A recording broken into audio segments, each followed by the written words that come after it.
All right, Dave Miller here. You're in the elite group. What do you think you're going to have to run in order to advance to the next round? Let's see. I'm going to have to run 0 to advance to the next round. Oh! Because I got a bye. Ah, there you go. Now the round after that, I'm going to definitely have to run my average or just a half a point below. And what's your average right now? It's got to be a 2.5 at 39. Okay. So I got to get. Kyle's the guy we got to worry about. Yeah, I got to get 2 to stay up around my average, you know, in the 90-some percentile, I think, to advance. So. Now this is the first time that you've skied at this lake. How do you approach mentally, you know, skiing at a new site like this?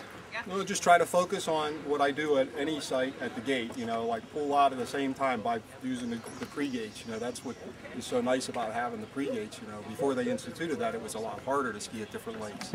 So it's a focus thing. Stay focused, do what you always do, block out all the surrounding things, and just focus on getting a good gate, and it's the same course no matter where you're at. It's what you need to say in your mind. Right, right, So right. it's a mental toughness, and that's always the challenge, I think, for all of us. You know, Right, right. Well, good stuff and good luck to you.